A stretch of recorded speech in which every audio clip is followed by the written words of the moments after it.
बहुत बहुत स्वागत है हमारे खास कार्यक्रम में। आज के हमारे मेहमान हैं, उनका कैसे परिचय कराऊं। योग और आयुर्वेद को उन्होंने घर घर पहुंचाया है, देश के बड़े उद्योगपतियों में शुमार हो गए हैं। जी हाँ, आचार्य बालकृष्ण जी हमारे साथ मौजूद हैं। आपका बहुत बहुत स्वागत है स्वराज एक्सप्रेस चैनल में। धन्यवाद। पहला सवाल तो ये है कि जिस तरह से पतंजलि को एक कंपनी नहीं, अब वो घर घर लोगों की जरूरत बन गई है, इस सफलता की क्या कहानी है? आयुर्वेद को हमने कभी व्यवसाय नहीं माना। आयुर्वेद के गुणों को किस तरह से लोगों तक हम पहुंचाएं या उससे कैसे लोगों को लाभ मिले, ये हमारा लक्ष्य रहा। और परमात्मा की कृपा से लोगों ने उन शक्तियों को, आयुर्वेद के लाभों को पहचाना, इसीलिए आज लोगों ने आयुर्वेद को स्वीकार किया, अपनाया।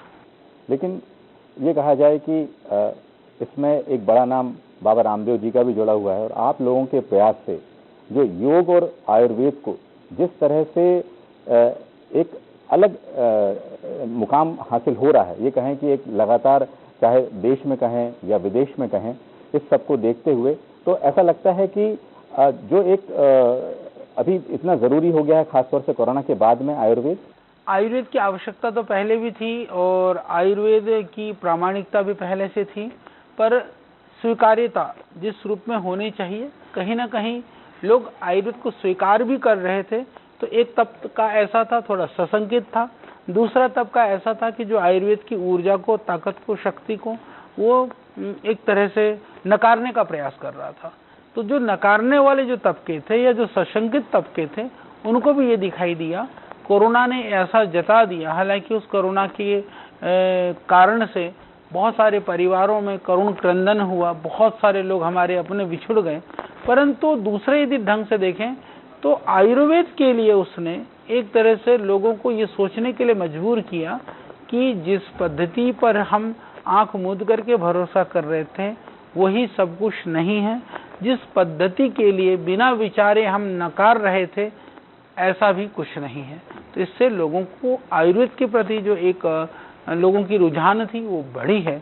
परंतु मैं ऐसा मानता हूं कि जो रुझान की वृद्धि हुई है उसको प्रामाणिकता के साथ में लोगों की जो स्वीकार्यता है निरंतर बनी रहे, इसके लिए हम सबको, जो विशेष कर करके जो आयुर्वेद के क्षेत्र में कार्य कर रहे हैं, अनुसंधान के क्षेत्र में काम कर रहे हैं, चाहे वो आयुर्वेद के अध्यापक हों, चाहे वो आयुर्वेद के विद्यार्थी हों, उनकी जिम्मेदारी ज्यादा बढ़ती है। बिल्कुल आपने ठीक कहा है कि जिम्मेदारी उनकी बनती है, किस तरह से प्रामाणिकता को बनाए रखने की जरूरत है, क्योंकि जैसे ही जब कोरोना बाजार में आई उसकी प्रामाणिकता को लेकर सवाल उठे। लेकिन आज की जो जरूरत है, क्या लगता है कि जिस तरह से लोग अभी जो बूस्टर डोज की बात आ रही है, क्या लगता है कि ऐसे में कोई नई दवा पतंजलि की ओर से आएगी? देखिए, हमने जो औषधि बना दी, कोरोनिल की प्रामाणिकता आज दुनिया की लगभग इंटरनेशनल जो जर्नल्स हैं, करीबन 26 से ज़्यादा रिसर्च पेपर टॉप लेवल के जो इम्पैक्ट फैक्टर वाले जर्नल्स में पब्लिश हो चुके हैं। वो ये कहने के लिए पर्याप्त है कि कोरोना में काल में कोरोनिल की क्या योगदान रहा, और यदि वैज्ञानिक दृष्टि से देखें तो कोरोनिल क्या है। जहाँ तक रही कि अभी बूस्टर डोज वगैरह के लिए आप देखते हैं कि शरीर के अंदर यदि हमारे यहाँ इम्यूनिटी सिस्टम नहीं है, रोग प्रतिरोधक क्षमता नहीं है, तो बाह्य साधन उतना सहयोग नहीं करेंगे। जरूरी है कि हम अपने जो डोज है ना, बूस्टर जो है अंदर से पैदा करें। इसके लिए श्रद्धेय स्वामी जी प्रातःकाल प्रतिदिन जिन योगिक क्रियाओं की बात करते हैं, जो सिखाते हैं, आज हालांकि प्रतिदिन करोड़ों लोग अपने परिवार में योग कर रहे हैं, पर बाकी जो नहीं कर रहे हैं वो भी करना शुरू कर दें, क्योंकि योग करने से कोरोना जैसी महामारी से बचाव, रोकथाम और आप उससे दूर रह सके। जी बालकृष्ण जी, एक बात देखने में आई है कि आयुर्वेद से लेके मैगी तक या कपड़ों से लेके शिक्षा तक, आपका जिस तरह से सभी दिशाओं में आप इसको व्यापार कहें या इसको लोगों के लिए जिस तरह से सरल आप बना रहे हैं, इसके पीछे का मकसद क्या है कि पहले आयुर्वेद, योग, आयुर्वेद और फिर उसके बाद बाकी सब चीजें, चाहे देखा जाए तो तेल भी है, आप उसकी बात भी करते हैं, तो क्या ये संपूर्णता की ओर है? आखिर इसके पीछे का लोग कई बार अलग अलग तरीके का मकसद लगाते हैं।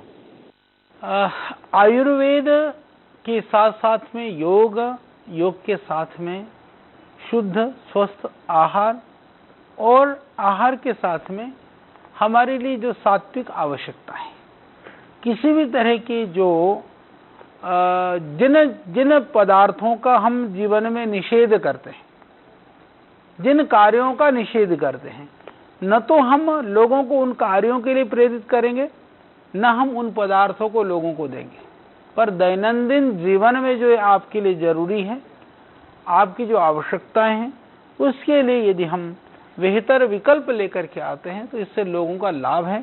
दूसरी बात, जब हेल्दी कंपटीशन होने के कारण से, जैसे कि विशेष करके हर्बल कॉस्मेटिक वगैरह में आपने देखा होगा, जिन कंपनियों का सदियों से एकाधिकार था, उनको भी अपने प्राइस कम करने पड़े, अपने प्रोडक्ट की क्वालिटी को इम्प्रूवमेंट करना पड़ा।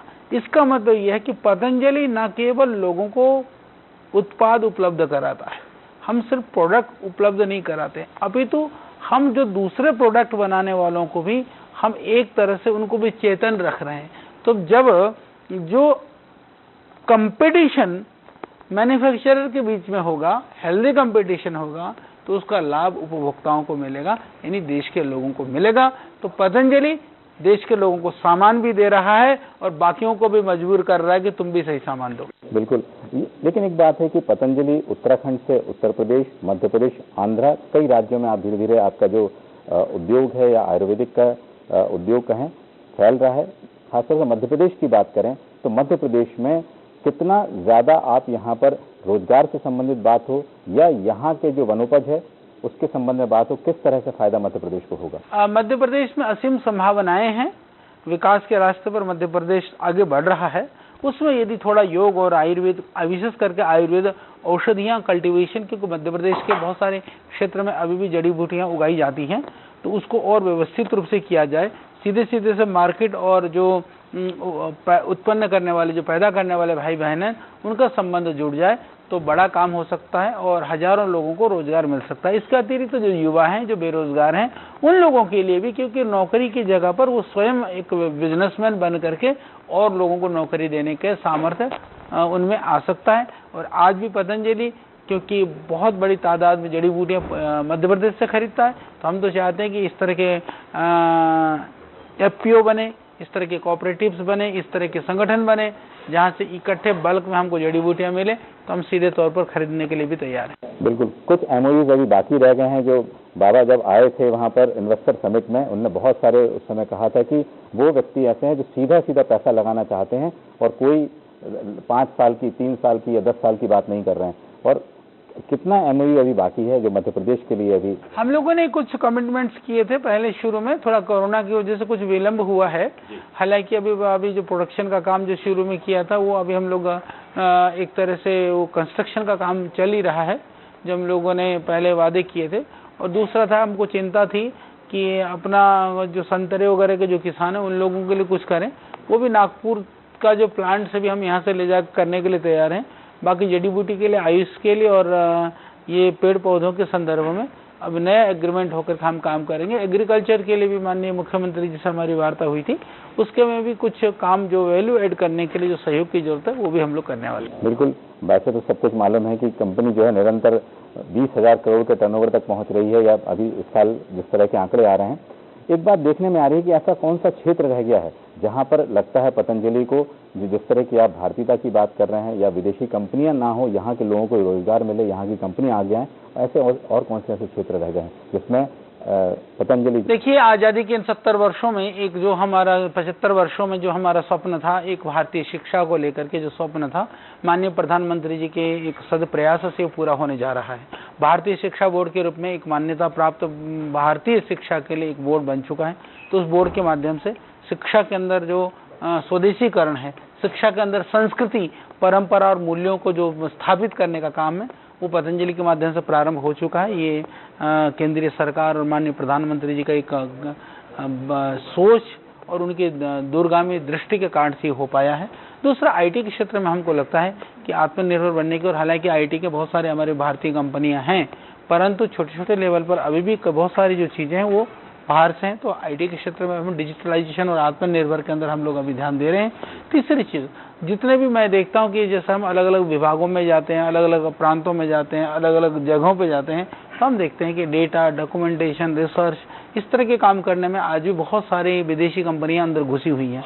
उनकी जगह पर हमारे देश के साइंटिस्ट, वैज्ञानिक और उन लोगों को मिलकर के काम करना चाहिए, और उन विभागों में भी सरकार को भी ये प्रयास करने चाहिए कि कहीं पर भी हो सके तो पहले जो देश के, क्योंकि काम करने वाले सब लोग वो भी हमारे देश के लोग हैं, हमारे भाई बंधु हैं, परंतु वो कंपनी ऑडिट करनी है तो बोले ठप्पा कर लो, विदेशी कंपनी से करा लो। ये मानसिकता यदि छूट जाए तो देश के लिए बड़े रोजगार के भी साधन पैदा हो जाएंगे और वो देश के हित के लिए बड़ा काम होगा। तो ये माना जाए कि रोजगार की अगर बात करेंगे, क्योंकि इस समय काफी चर्चा का विषय है रोजगार, क्योंकि गांव स्तर से लेकर ऊपर रिटेल तक पूरे आपकी चेन बनी हुई है, कितने लोगों को रोजगार मिल रहा है देखा जाए? प्रत्यक्ष रूप से देखें तो पतंजलि के अंदर आज सीधे तौर पर टोटल जो संख्या लगभग 40 से 50 हजार लोग ऐसे हैं जो हम मासिक जिनको वेतन दे रहे हैं, यानी जो सीधे तौर पर हैं।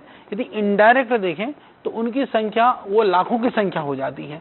लाखों की संख्या इस रूप में होती है, जितने भी हमारे वेंडर्स हैं, जितने भी हमारे सप्लायर्स हैं, ये जितने भी हमारे जो रिटेलिंग सेल करने वाले लोग हैं, करीबन 5 लाख दुकान 6 लाख दुकानों में तो सीधे उत्पाद मिलता है, उनके यहाँ भी काम करने वाले टीम है। तो इस तरह से देखते हैं तो यदि पूरे बड़े रूप में देखें तो प्रत्यक्ष और परोक्ष रूप से मिला करके देखें तो मुझको लगता है कि लगभग हम लोग देश की 4-5% आबादी को कम से कम हम परोक्ष प्रत्यक्ष रूप में हम उनको किसी न किसी रूप से आर्थिक लाभ हम प्रदान करें। बिल्कुल, लेकिन एक सवाल ये है कि जिस तरह से पतंजलि के साथ कई बार विवाद भी जुड़ा रहता है। आपने जब एलोपैथी के बारे में बोला तो बहुत सारी कंपनी खड़ी हो गई, जब आपने मैगी से लेकर बिस्कुट या बाकी उत्पाद बनाए तो दूसरी कंपनी खड़ी हो गई। तो लगता है कि उनसे किस तरह से निपटा जाए, क्योंकि कई ऐसे सवाल उठे थे कॉर्नेल के समय भी, उसके पहले भी, कि उद्योगपतियों ने कई ऐसे सवाल उठाए थे। देखिए, काम करेंगे तो सवाल तो उठेंगे, और जहाँ तक रहे कि श्रद्धेय स्वामी जी और पतंजलि की जो दृढ़ता है, जो हमारी एक जो कमिटमेंट हैं, हम लोग जो वादा करते हैं हम उसको पूरा करते हैं, और इसीलिए लोग हम पर भरोसा करते हैं। षड्यंत्र के तहत, क्योंकि जो लोगों को ये सब स्वदेशी राष्ट्रवाद, संस्कृति, परंपराएं, देश खड़ा होता हुआ नहीं देखना चाहते हैं, वो लोग षड्यंत्र करते हैं। अभी भी अभी लेटेस्ट सोशल मीडिया में डिजिटली बहुत हल्ला मचाया घी को लेकर के। लोगों ने कहा कि घी जो है फेल हो गया, और हमने जब इन डेप्थ जाकर के पता किया तो पता चला कि जो पैरामीटर्स फैटी एसिड्स के घी के अंदर कोई पैरामीटर्स ही नहीं है, कोई FSSAI का गाइडलाइन ही नहीं है। तो पतंजलि को फेल करने के लिए चाहे वो घी में फंगस पैदा कर दो, वो भी सरल है, पीछे तेल में बोल दे, तेल में तो कभी होता नहीं। तो इसी तरह से ये जो चीज़ें हैं कभी कुछ वो चाहते हैं कि जब किसी तरह से कंफर्ट लेवल पर संस्थाएं चलती है तो लोगों के दिमाग में भ्रम डालो, पर लोग भी पक्के हैं और हमें गर्व है ऐसे हमारे देशवासियों पर। उनके सेहत में कुछ फर्क पड़ता नहीं, उनको पता है कि पतंजलि से है तो प्रामाणिक है, पतंजलि से है तो शुद्ध है, पतंजलि से है तो किसी भी तरह की कोई घटियापन उसमें नहीं है। देश में इस समय एलोपैथी से बड़ी लकीर खींचने की जरूरत है आयुर्वेद को।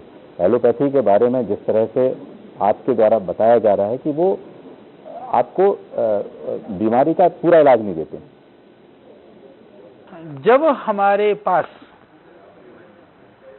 विकल्प मौजूद है, हमारे पास जब समाधान मौजूद है, सस्ते में मौजूद है, सहजता से उपलब्ध है, घर में उपलब्ध है, तो हमें आंख खोल करके पहले उसका प्रयोग करना चाहिए।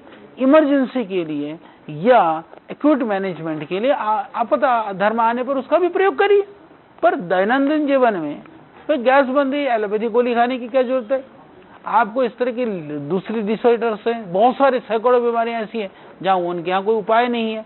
तो इसलिए हमारा निवेदन है कि पहले प्रकृति, पहले संस्कृति, पहले परंपरा, पहले योग, पहले आयुर्वेद, बाद में और कुछ उसके बाद। वैसे तो आपने सभी सवालों के बिल्कुल माकूल जवाब दिए हैं। एक व्यक्तिगत सवाल यह है कि इतना वक्त आप काम करते हैं, जिस तरह से 12-14 घंटे आप लगातार कार्य करते हैं, योग करते हैं, सुबह से दिनचर्या रहती, कभी अपने लिए समय निकालते हैं? क्या करते हैं उसमें? जो हम काम करते हैं हम उसको अपना मानते हैं।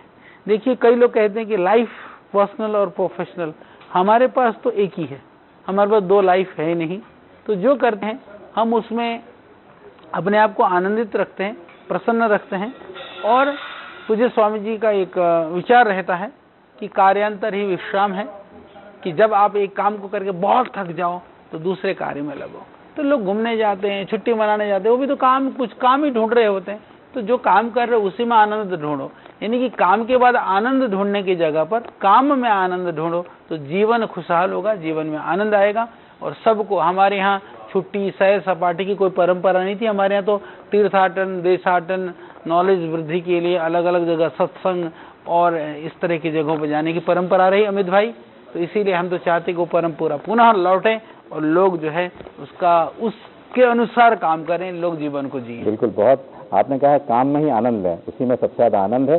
और इस आपका जो ये गुण अर्थ है, इसके साथ ही आप आगे बढ़ रहे हैं। बहुत बहुत धन्यवाद स्वराज एक्सप्रेस के लिए समय देने के लिए।